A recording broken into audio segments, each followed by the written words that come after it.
안녕하세요. 키포도사 박영수입니다.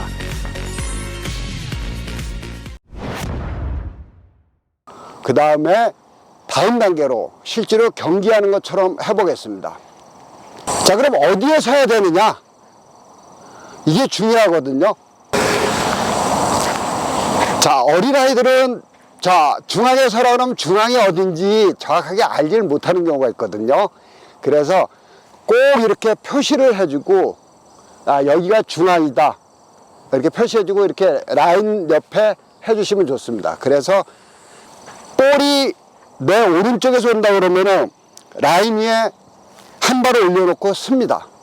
그 다음에 옆으로 한 발 이동. 그 다음에 여기서 왼쪽 발, 볼이 오른쪽에서 왼쪽 발을 45도 정도로 해가지고 자세가 45도 정도 되게 해주는 게 좋습니다. 그러면 볼이 올라오는 거 보이고, 그 다음에 상대도 보이고, 이렇게 범위가 넓어질 수 있습니다. 단 여기서 주의해야 될 점은 절대 이 보폭이 넓으면 안 됩니다. 그러면 움직이는 게 느려져요. 그래서 보폭은 자기 어깨보다는 항상 좁게 쓰고, 그 다음에 그냥 서 있는 게 아니라 조금씩 움직이면서, 뭐 런닝이 아닙니다. 조깅도 아니고요. 그냥 가볍게 아주 느린 산책, 요 정도로 그냥 천천히 움직여줘서 다음 동작을 빨리 할 수 있도록 이렇게 해주시면 됩니다. 그리고 주의해야 될 점은 볼을 던질 때, 선수들한테 던져줄 때는 항상 일정하게 던져주시는 게 굉장히 중요합니다.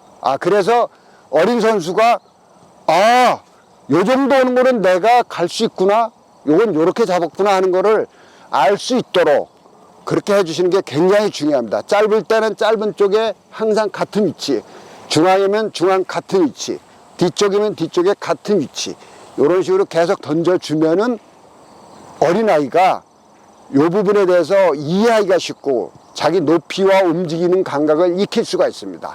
그럼 직접 한번 해보겠습니다. 처음에 항상 처음 배울 때는 중앙에 쓰게 만들고요. 그 다음에 한 발. 그러면 키가 큰 선수는 발이 좀 넓어지겠죠. 여기서 45도.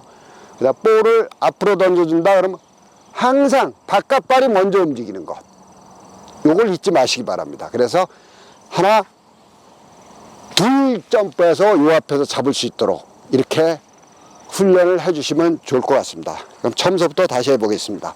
자, 옆으로 한 발, 그 다음에 45도, 그 다음에 보폭을 좁게 하고 천천히 움직여서 저 사람이 크로싱 할 때 보여줍니다. 그럼 자, 짧은 거 한다? 그럼 어떻게? 하나, 둘, 셋! 이런 식으로요. 그리고 볼은, 저는 카메라를 봤지만은 볼을 항상 보도록, 그리고 같은 위치에 똑같이 던져주는 겁니다. 그리고 할 때마다 항상 이걸 잊지 않도록. 그럼 나중에는 습관돼서 바로 할 수 있지만은 지금은 처음 하기 때문에 계속 해줄 수 있도록, 그리고 지도를 해주시는 게 좋습니다. 하나, 둘, 셋! 그 볼을 보고요. 이런 식으로 해주면 좋습니다. 그 다음에 옆으로 던질 때도 역시 마찬가지입니다. 자, 서서 한 발, 그 다음에 45도, 그 다음 보폭을 좁게, 그 다음 바깥팔부터 움직이는 겁니다. 하나, 둘, 셋! 잡아주고요. 자, 다시 한번 해보겠습니다. 이번엔 체중이 뒤로 갔죠? 이러면 절대 안 됩니다. 옮기고, 저도 지금 초등학생 몸이라고 생각하시면 됩니다. 하나, 둘, 셋! 이런 식으로. 지금 초등학교 수준에 맞춰서 하고 있거든요. 자, 뒤로 가는 거 역시 마찬가지입니다. 한 발 옮기고 45도. 여기서 주의해야 될 거는 볼이 뒤로 갈 때, 볼은 항상 내 눈앞에 있어야 되기 때문에 볼이 오더라도 움직이는 거는 뒤쪽으로 먼저 움직여주고, 그 다음 볼이 앞쪽이면 딱 하면 됩니다. 만약에 이걸 내가 스타트를 이쪽으로 했는데 볼이 뒤쪽으로 가면 이거 못 갑니다. 그럼 어쩔 수 없이 뒤로 가게 되는데 점프가 안 되거든요. 그러니까 이 부분은 쓰고, 그 다음에 옮기고 45도, 그 다음에 보폭은 좁게 해주고요. 자, 뒤쪽으로 하면 하나, 둘, 셋! 이렇게 움직여주면 됩니다. 한 번 더요. 45도, 그 다음에 움직이고 나가면 그대로. 자, 이런 식으로 잡아주면 됩니다. 자, 여러분들이 이게 아주 간단한 훈련이에요. 아주 쉽죠? 자, 처음에 제자리에서 했고, 그 다음에 앞으로 오게 하고, 그 다음에 옆으로 하고, 그래서 높이를 감각을 익혀주고, 그 다음에 크로싱 옆에서 던져주면은 해야 되고요. 그러면 여기까지 잘 된 선수라면은 발로 찾을 수 있습니다. 근데 주의해야 될 점은 이 선수가 완벽하게 익힐 때까지는 손으로 던져주시는 게 좋습니다. 절대 처음부터 하면 자꾸 실수하게 되면은 크로싱에 대한 두려움이 생깁니다. 그래서 꼭 손으로 던져주시길 바랍니다. 그래서 이렇게 훈련을 꾸준히 하다 보면은 어느 순간에 내가 잡아야 될 높이, 그 다음에 좀 다른 데 오더라도 방향이 좀 틀리더라도 내가 해낼 수가 있습니다. 그러니까 절대 잊지 말으셔야 될 게 항상 일정한 높이, 어느 순간까지는 던져주는 게 항상 일정해야 된다. 그리고 어린아이의 자세와 발의 움직임이라든가 이런 걸 잘 보시고 지도를 해주시면은 기본은 잘 돼 있는 선수가 될 겁니다. 크로싱에 대해서 자기가 잡을 수 있는 범위는 충분히 해낼 수 있는 선수가 되지 않을까 그렇게 생각합니다. 그 다음에 다음 단계로 실제로 경기하는 것처럼 해보겠습니다. 자, 그럼 어디에 서야 되느냐? 이게 중요하거든요. 자, 어린아이들은 중앙에 서라 그러면 중앙이 어딘지 정확하게 알지를 못하는 경우가 있거든요. 그래서 꼭 이렇게 표시를 해주고, 여기가 중앙이다. 이렇게 표시해주고 이렇게 라인 옆에 해주시면 좋습니다. 그래서 볼이 내 오른쪽에서 온다 그러면은 라인 위에 한 발을 올려놓고 씁니다. 그 다음에 옆으로 한 발 이동. 그 다음에 여기서 왼쪽 발, 볼이 오른쪽에서 왼쪽 발을 45도 정도로 해가지고 자세가 45도 정도 되게 해주는 게 좋습니다. 그러면 볼이 올라오는 거 보이고, 그 다음에 상대도 보이고, 이렇게 범위가 넓어질 수 있습니다. 단 여기서 주의해야 될 점은 절대 이 보폭이 넓으면 안 됩니다. 그러면 움직이는 게 느려져요. 그래서 보폭은 자기 어깨보다는 항상 좁게 쓰고, 그 다음에 그냥 서 있는 게 아니라 조금씩 움직이면서, 뭐 런닝이 아닙니다. 조깅도 아니고요. 그냥 가볍게 아주 느린 산책, 요 정도로 그냥 천천히 움직여줘서 다음 동작을 빨리 할 수 있도록 이렇게 해주시면 됩니다. 그리고 주의해야 될 점은 볼을 던질 때, 선수한테 던져줄 때는 항상 일정하게 던져주시는 게 굉장히 중요합니다.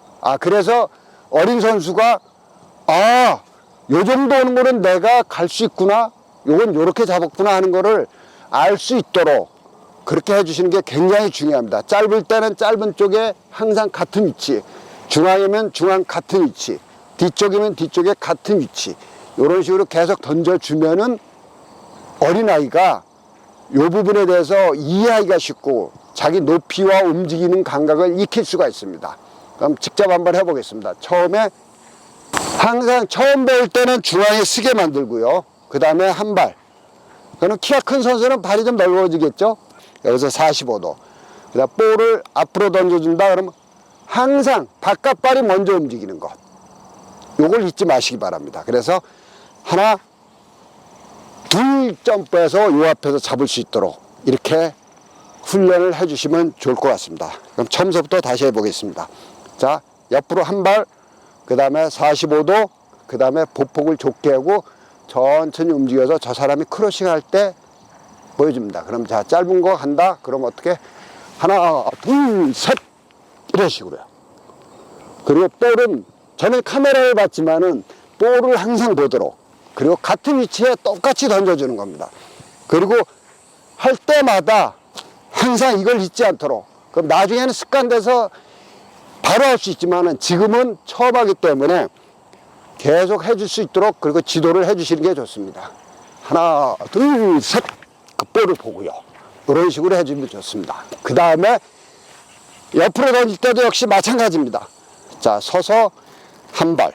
그 다음에 45도, 그다음 보폭을 좁게, 그다음 바깥팔부터 움직이는 겁니다. 하나, 둘, 셋 잡아주고요. 자, 다시 한번 해보겠습니다. 요번엔 체중이 뒤로 갔죠? 이러면 절대 안 됩니다. 옮기고, 저도 지금 초등학생 몸이라고 생각하시면 됩니다. 자, 하나, 둘, 셋 이런 식으로. 지금 초등학교 수준에 맞춰서 하고 있거든요. 자, 뒤로 가는 거 역시 마찬가지입니다. 한 발 옮기고 45도. 여기서 주의해야 될 거는 볼이 뒤로 갈 때, 볼은 항상 내 눈앞에 있어야 되기 때문에 볼이 오더라도 움직이는 거는 뒤쪽으로 먼저 움직여주고, 그 다음 볼이 앞쪽이면 딱 하면 됩니다. 만약에 이걸 내가 스타트를 이쪽으로 했는데 볼이 뒤쪽으로 가면 이거 못 갑니다. 그럼 어쩔 수 없이 뒤로 가게 되는데 이게 점프가 안 되거든요. 그러니까 이 부분은 쓰고, 그 다음에 옮기고 45도, 그 다음에 보폭은 좁게 해주고요. 자, 뒤쪽으로 하면 하나, 둘, 셋 이렇게 움직여주면 됩니다. 한 번 더요. 45도, 그 다음에 움직이고 나가면 그대로. 자, 이런 식으로 잡아주면 됩니다. 자, 여러분들이 이게 아주 간단한 훈련이에요. 아주 쉽죠? 자, 처음에 제자리에서 했고, 그 다음에 앞으로 보게 하고, 그 다음에 옆으로 하고, 그래서 높이를 감각을 익혀주고, 그 다음에 크로싱 옆에서 던져주면은 해야 되고요. 그 다음에 여기까지 잘 된 선수라면은 발로 찾을 수 있습니다. 근데 주의해야 될 점은 이 선수가 완벽하게 익힐 때까지는 손으로 던져주시는 게 좋습니다. 절대 처음부터 하면 자꾸 실수하게 되면은 크로싱에 대한 두려움이 생깁니다. 그래서 꼭 손으로 던져주시길 바랍니다. 그래서 이렇게 훈련을 꾸준히 하다 보면은 어느 순간에 내가 잡아야 될 높이, 그 다음에 좀 다른 데 오더라도 방향이 좀 틀리더라도 내가 해낼 수가 있습니다. 그러니까 절대 잊지 말으셔야 될 게, 항상 일정한 높이, 어느 순간까지는 던져주는 게 항상 일정해야 된다. 그리고 어린아이의 자세와 발의 움직임이라든가 이런 걸 잘 보시고 지도를 해주시면은 기본은 잘 돼 있는 선수가 될 겁니다. 크로싱에 대해서 자기가 잡을 수 있는 범위는 충분히 해낼 수 있는 선수가 되지 않을까, 그렇게 생각합니다. 자, 이제 이런 기본이 좀 잘 돼 있으면 이제 발로 차줘야 됩니다. 그럼 발로 차면 아무래도 조금 지도자분들이 의도하지 않게 조금씩 틀어질 수는 있습니다. 근데 이런 기본 훈련을 잘 마쳤다면은 따라갈 수도 있고요. 그러니까 항상 얘기하지만 기본이 잘 된 선수는 다음 단계로 올라가야 됩니다. 매번 던져줄 수는 없으니까 그 다음에는 발로 가볍게 차주는 겁니다. 이거 뭐 처음서부터 그냥 놓고 하면은 애들 못 잡습니다. 어렵고요. 그 다음에 자꾸 실수하게 되면 두려움이 생기거든요. 그래서 처음에는 가까운 쪽에서 볼을 들고 차주는 게 좋습니다. 자, 그러면은 요 기본이 잘 되는 선수 어떻게 차주냐면은 그냥 들고 가벼운 마음으로 차주는 겁니다. 그래서 적당한 속도에 애들이 할 수 있도록 그렇게 해주시면 좋습니다. 자, 기본이 잘 되어 있기 때문에 이제 어디 쓰는지 보면 압니다. 마커를 보고 자기가 어디 쓰는지 알기 때문에 이제 여기서 준비하고요. 그 다음에 볼이 오면은 거기에 맞춰서 움직일 수 있도록 합니다. 이제는 어디로 갈지 모르거든요. 그러니까 긴장하겠죠. 근데 부드럽게 차주셔가지고 아주 쉽게 잡을 수 있도록 해주시면 좋습니다. 자, 여기서 뭐가 잘못됐을까요? 지도자분들 어떻게 생각하시나요? 골키퍼가 뭐가 잘못돼 있죠? 네, 그렇습니다. 골키퍼는 나올 때 꼭 자기가 볼을 처리하겠다고 수비수뿐 아니라 상대 공격수도 알 수 있도록 해야 됩니다. 그래서 뭐 어떤 소리를 외쳐도 좋습니다. 키퍼, 골킥, 넷볼 어떤 걸 해서 자기가 좋아하는 단어를 사용해서 크게 외쳐서 수비수는 우리 골키퍼가 볼을 잡는구나 이걸 알게 해주고요. 그 다음에 상대 공격수도 골키퍼가 이걸 하니까 아무래도 좀 위축이 되게 이렇게 만들어 주시는 게 좋습니다. 그래서 꼭 훈련할 때 소리를 크게 지르도록 그렇게 훈련을 시켜주시면 좋겠습니다. 키퍼! 해가지고 나와서 잡아주고, 이렇게 하면 좋습니다. 이런 거를 방향을 자유롭게 해주셔가지고 골키퍼가 이런 부분에 대해서 잘할 수 있도록 이렇게 해주시면 좋습니다. 자, 콜을 하는 그 단어 선택은 뭐 세계적으로 거의 비슷합니다. 그래서 뭐 제일 많이 쓰는 게 골킵, 이게 제일 많이 쓰고요.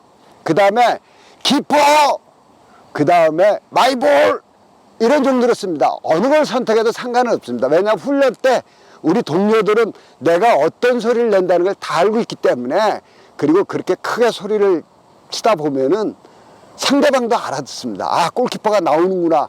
골키퍼만이 할 수 있는 단어 선택을 하면 됩니다. 그러니까 뭐 세계적으로 다 거의 공통적이에요. 보면은 마이볼, 키퍼, 골킵, 뭐 이런 거 그 중에 하나 사용하시고요. 또 나만의 따로 뭘 하겠다, 좋습니다. 아주 그런 특별하게 내만의 소리를 내겠다 그러면 그것도 아주 좋습니다.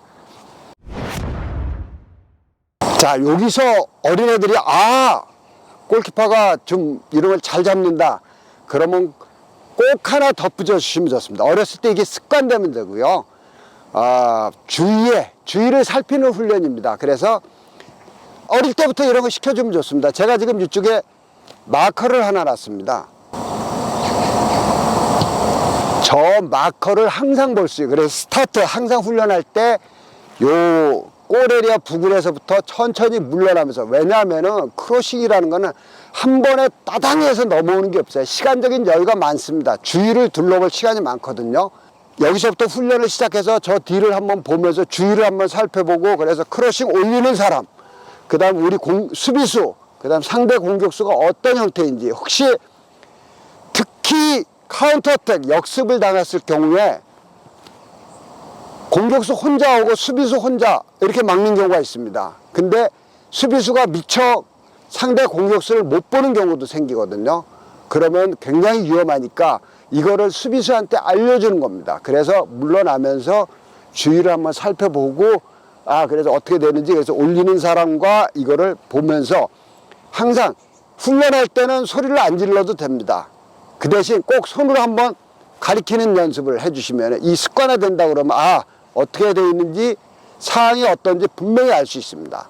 그래서 45도로 쓰는 이유 중에 가장 좋은 장점은 뭐냐면 고개만 살짝 돌려도 다 보입니다. 그래서 여기 와서 그 다음에 크로싱을 하고 또 잡아서 주면은 다시 한번 훈련할 때도 마찬가지 주의 보면서 올리는, 그러니까 선생님 계시면 선생님이 올리는 동안에, 준비하는 동안에 선생님 보시고 그 다음에 여기 마커를 보면서 자기 위치를 잡는 이런 훈련을 해주시는 게 여러 가지로 도움이 됩니다. 이게 습관화 되다 보면은 나중에 성인이 됐어도 주위를 둘러보는 이런 습관을 많이 갖게 되거든요. 안타깝지만은 이거 못 봐서 상대가 프리로 헤딩해가지고 실점을 한다면 정말 억울하잖아요. 한 번만 물러나서 수비가 접근해 준다면 상대 공격수한테 갈 수 있는데 못 보고 그냥 억울하게 실점하는 경우가 많이 있거든요. 그래서 훈련할 때 한번 주의 보고, 선생님이 지금 크로싱하는 위치, 그러면은 보고 물러나면서 내 위치를 잡고 그 다음에 크로싱이 올라오면, 그래서 물러날 때도 꼭 한 번쯤 손을, 그래서 습관적으로 물러나면서 만약에 연습할 때 공격수하고 같이 연습하고 수비하고 한다 그러면 꼭 얘기해주면, 야, 사람 잡어, 야, 뒤에 사람 봐라, 이런 정도 한마디만 해주면 됩니다. 그리고 사람이 많은 경우에는 이 뭐 잡아라 이러면은 잘 모릅니다. 못 알아들을 수 있거든요. 그래서 이런 경우에는 우리 동료의 이름을 불러주는 겁니다. 그래서 뭐 철수야, 야, 누구야, 이름 부르면은 자기 이름은 잘 들립니다. 근데 수비수는 자기 이름이 들리면은 연습 때 해봤잖아요. 내가 뭔가 좀 이상이 있구나, 이거 한 번만 보면 되거든요, 수비수요.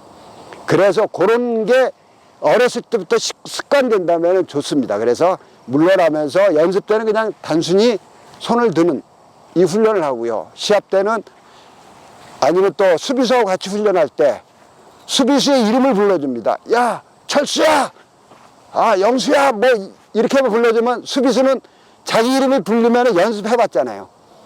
아, 내가 뭔가 좀 문제가 있구나. 그래서 한 번쯤 주위를 둘러볼 수 있도록 이렇게 훈련을 천천히 이렇게 해주시면 좋습니다. 그래서 다시 한번 말씀드립니다.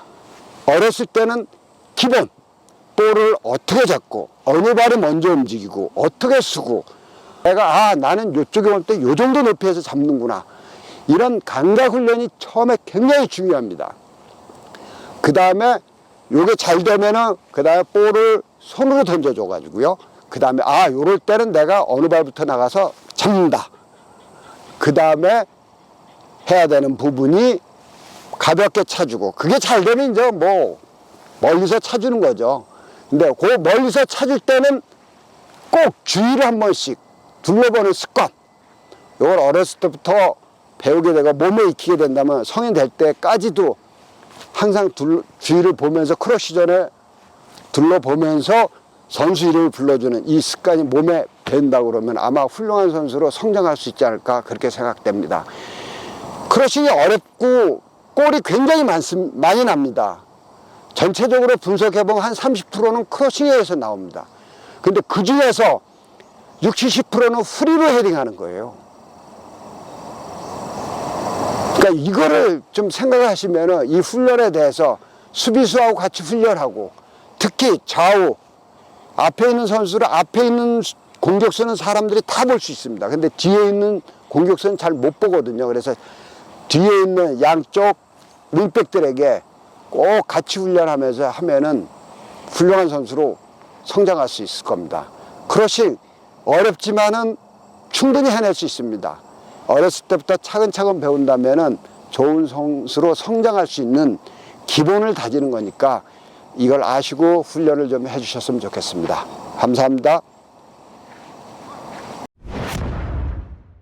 지도자분들이 이런 경우를 많이 보셨을 겁니다. 연습 때는 잘 나오는데 경기 중에는 잘 못 나온다. 이 원인이 뭘까? 이렇게 하시는 분이 많이 계시는데요. 자세히 한번 보시면 연습 때 어떤 경향이 있냐면은 연습 때는 미리 움직이는 경향이 많이 있을 거예요. 근데 시합 때는 이게 잘 안 되거든요. 그러다 보니까 연습 때는 미리 조금 한번 보여드리겠습니다. 자, 제가 서 있다가 연습 때는 내가 좀 미리 움직여가지고 이렇게 할 수가 있잖아요. 근데 시합 때는 이렇게 하면은 큰일 납니다. 절대 먼저 움직이는 게 아니거든요. 근데 시합 때는 안 되다 보니까 자기가 잡아야 될 범위를 모르는 겁니다. 그래서 제일 중요한 거는 아까 기본 교육할 때 높이를 일정하게 던져달라고 하는 이유가 그거고요. 그 다음에 절대 먼저 못 움직이게 하면 됩니다. 그래서 준비하고 볼을 확인하고 평소에 연습하던 거니까 하고 나가는 거고요. 그리고 평소에 연습 안 한 거는 눈에 익지 않거든요. 그런 건 안 나가면 됩니다. 이 두 가지만 지켜주시면 됩니다. 눈에 익구나 나가면 되고요. 눈에 익지 않구나 이거는 연습도 안 된 거니까 이거는 못 잡는 거다. 그리고 물러나면 됩니다. 이 두 가지만 하면 훈련할 때와 경기가 동일한 상황이 될 수 있도록 가지고요. 그 다음에 만약에 골키퍼가 한 명이 더 있다 그러면 볼을 가볍게 던져주고 같이 경합도 한번 해보고 그래서 소리를 얼마나 잘 지르는지 자기 의사표시를 잘하는지 이런 거를 좀 훈련을 좀 곁들여주면 아주 좋지 않을까 생각됩니다. 연습 때는 애들 막 이러다가 시합 때는 못한단 말이야. 그래서 안 돼.